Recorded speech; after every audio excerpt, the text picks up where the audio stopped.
Good morning, Radhe Radhe, जय श्री राम। स्वागत है आपका अपने निजी कोचिंग क्लासेस के अंदर। तो हमारा टॉपिक चल रहा है हिंदी साहित्य का भारतेंदु युग।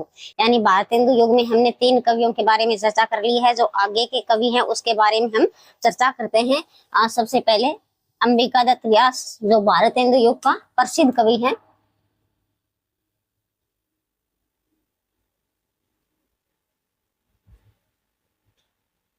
अंबिका दत्त व्यास, इनका जन्म है 1858 ईस्वी।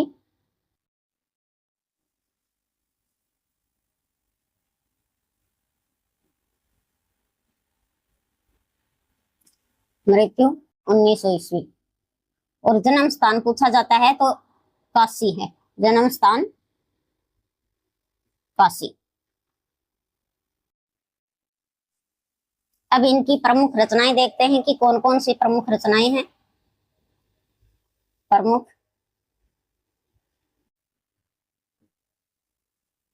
रचनाएं,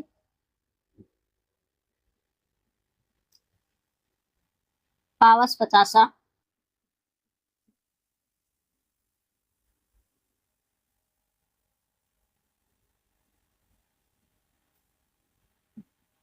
सो कवि सतसई,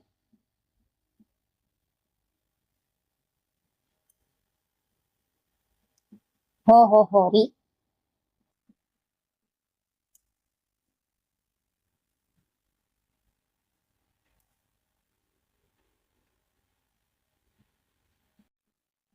कंसवद,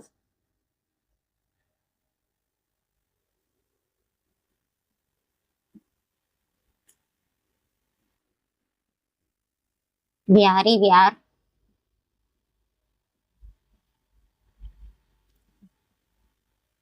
गद्य काव्य मीमांसा,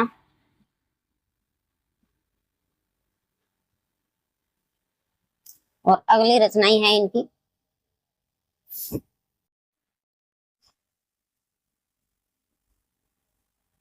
जटिल वनित,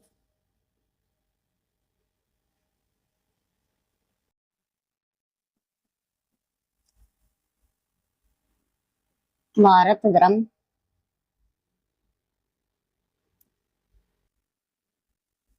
आश्चर्य वृतांत,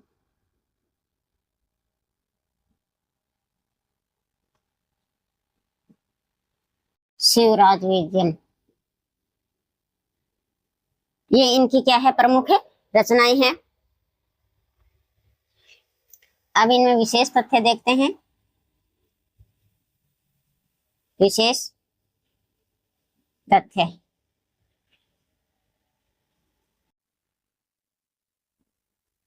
इन्होंने हिंदी व संस्कृत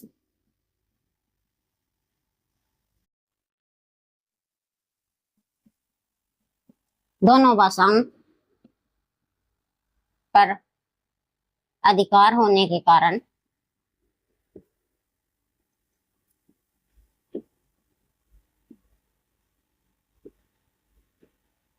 समान रूप से क्या है, लेखन कार्य किया है। समान रूप से लेखन कार्य किया है। तो अब नोट लगाकर लिखो।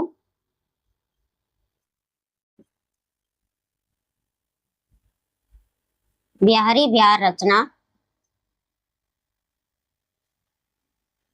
रचना में इन्होंने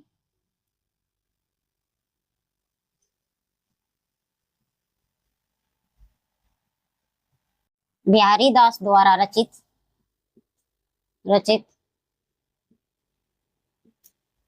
दोहों का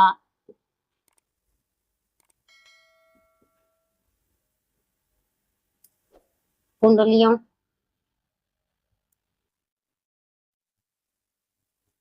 छंद में भाव विस्तार किया है।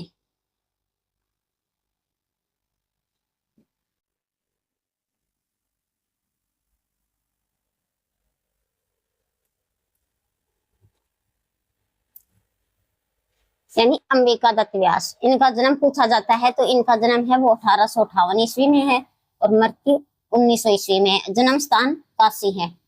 इनकी प्रमुख रचना है पावस पचासा, सुकवि सतसई, हो होरी, कसवद है, बिहारी बिहार, गद्य काव्य मीमांसा और जटिल वणिक है, भारत ब्रह्म, शास्त्रीय वृत्तांत, शिवराज विजयम। इंपॉर्टेंट रचना है इनकी, ये बार बार परीक्षा में पूछी जा चुकी है। एक हो रही। तो उन्होंने क्या है, अंबिका दत्त व्यास है वो हिंदी और संस्कृत दोनों में समान रूप से क्या है उनका अधिकार था और समान रूप से दोनों में लेखन कार्य करते थे, हिंदी और संस्कृत दोनों में। बिहारी बिहार रचना है, इस रचना में इन्होंने क्या है बिहारी दास द्वारा जो रचित दोहा है उनको क्या है कुंडलिया छंद में भाव विस्तार से वर्णन किया गया है। दोहों का क्या है कुंडलिया छंद में भाव विस्तार किया है। तो एक बार आप स्क्रीनशॉट ले सकते हो।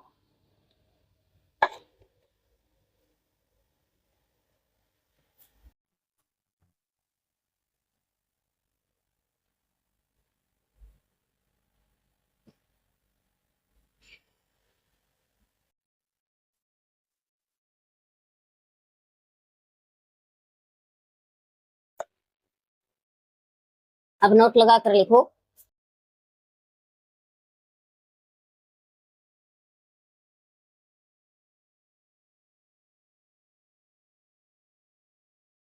कंसवद इनकी अपूर्ण प्रबंध रचना मानी जाती है।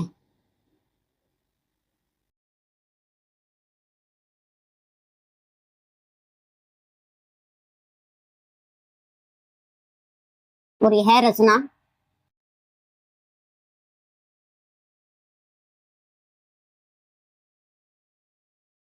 खड़ी बोली में है, खड़ी बोली में रचित है।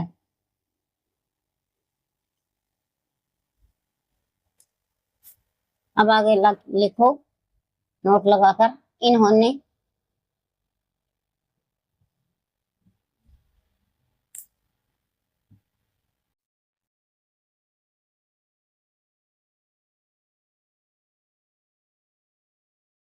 पीयूष प्रवाह नामक मासिक पत्रिका का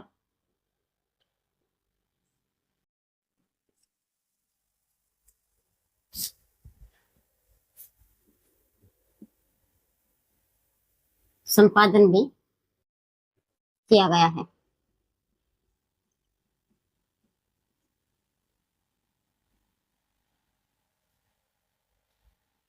अब लिखो आगे नोट लगाकर।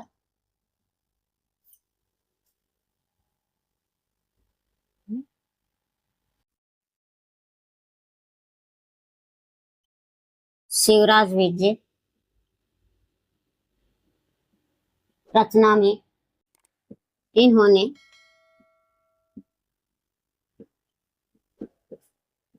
कालिदास द्वारा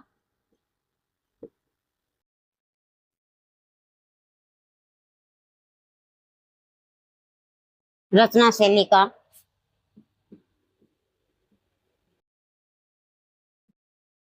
अनुकरण करके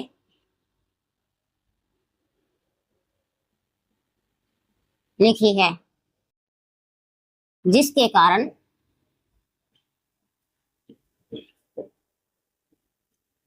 इनको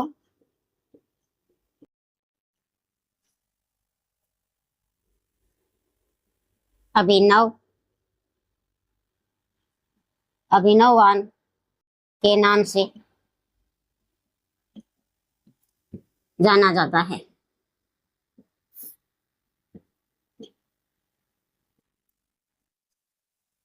अब आगे लिखो ये लगभग ये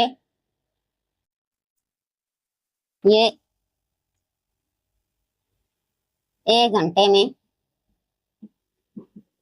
लगभग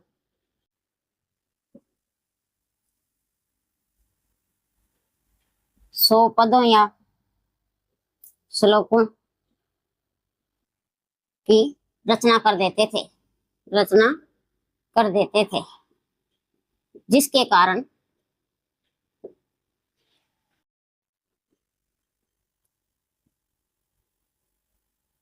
इन्हें गटिका शतक के नाम से भी जाना जाता है। यानी कहा जाता है कि अंबिका दत्त व्यास है वो 1 घंटे में लगभग 100 पदों या श्लोकों की रचना कर देते थे, जिसके कारण उन्हें क्या है, गटिका शतक के नाम से भी जाना जाता है। अब आगे नोट लगा कर लिखो।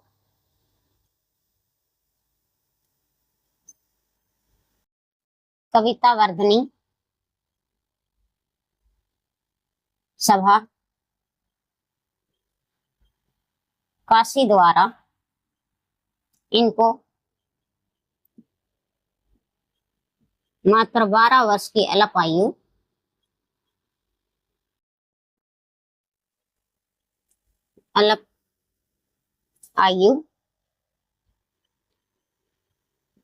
में सुकवि की उपाधि प्रदान की गई।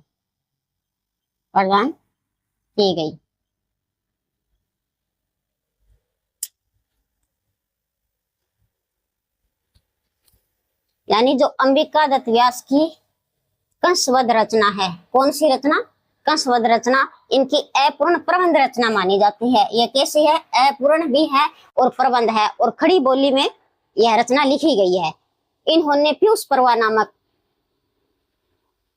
नामक एक मासिक पत्रिका का संपादन भी किया है। प्रश्न पूछा जाता है कि पीयूष वर्मा नामक पत्रिका है वो किसकी है, तो अंबिका दत्त व्यास की है।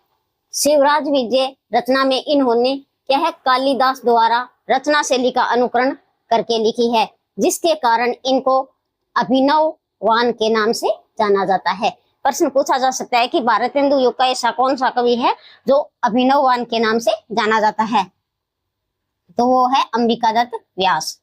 ये 1 घंटे में लगभग क्या है, 100 पदों या श्लोकों की रचना कर देते थे, जिसके कारण उसे गटिका शतक के नाम से भी जाना जाता है।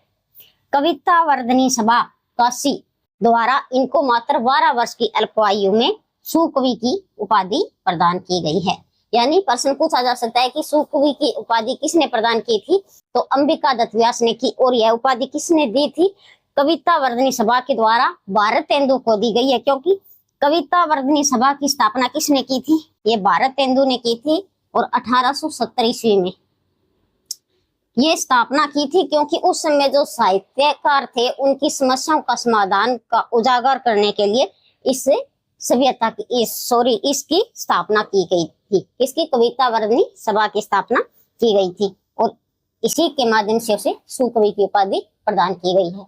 तो एक बार आप स्क्रीनशॉट ले सकते हो।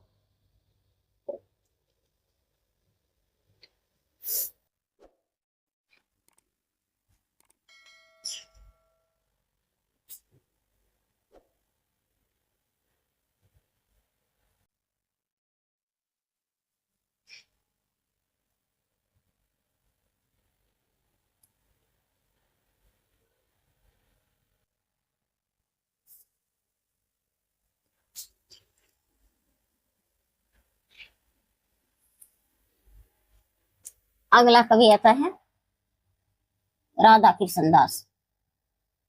राधा कृष्ण दास, इनका जन्म 1865 ईस्वी और मृत्यु 1907 ईस्वी। इनकी प्रमुख रचनाएं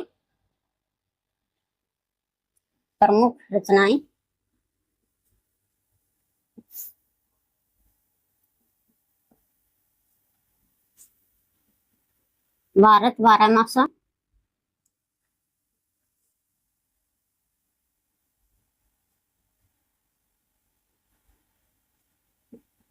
देश दशा,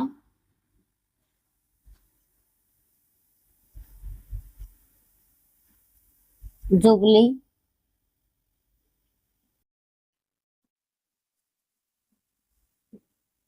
मैकडॉनल्ड पुष्पांजलि,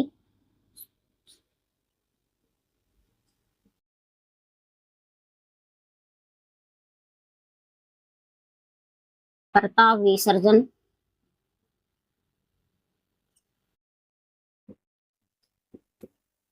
राम जानकी,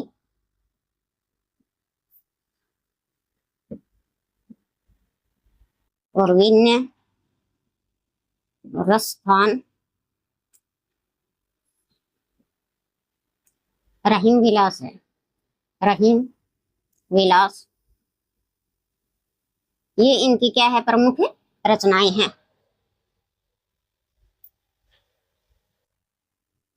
अब लिखो विशेष तथ्य।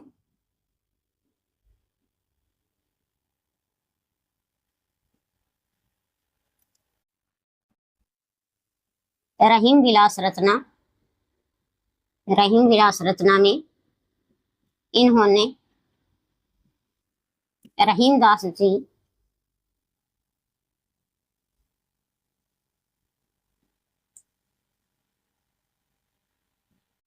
रहीम दास द्वारा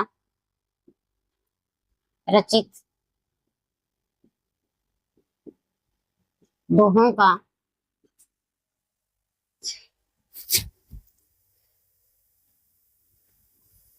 दोहों का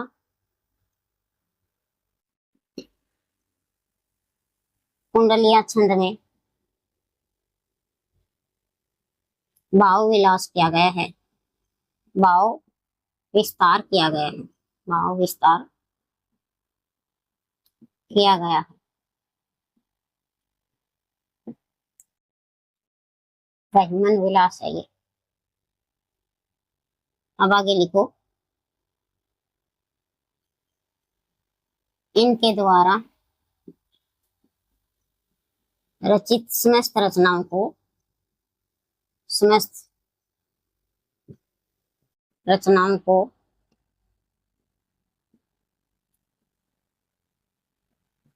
राधा कृष्ण ग्रंथावली के नाम से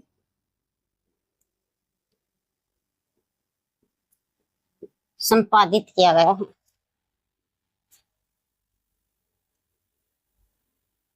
वो संकलित किया गया है, संकलित किया गया है।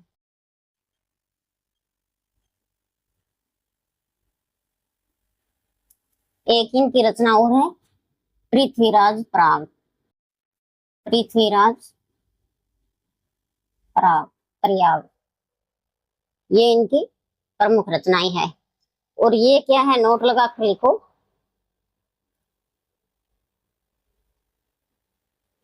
काशी नागरी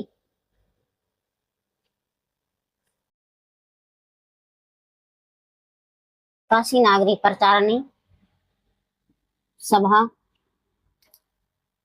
के प्रथम अध्यक्ष भी माने गए हैं।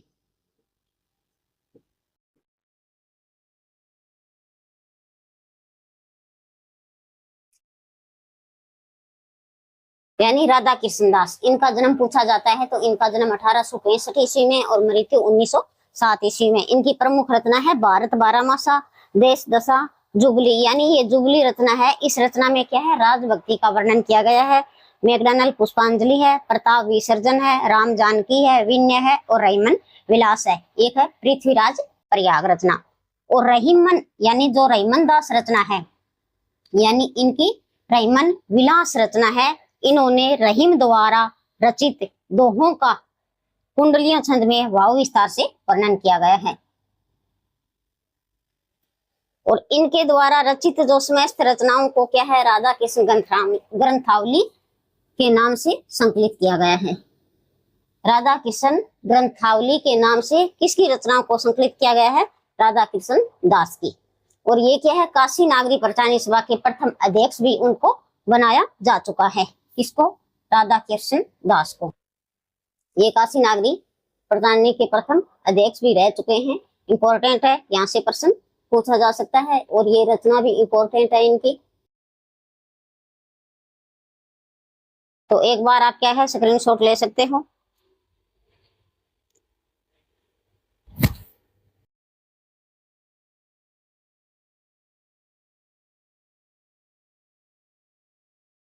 तो आज की हमारी क्लास है यहीं तक, मिलते हैं नेक्स्ट वीडियो में, तब तक के लिए धन्यवाद। जय हिंद, वंदे मातरम।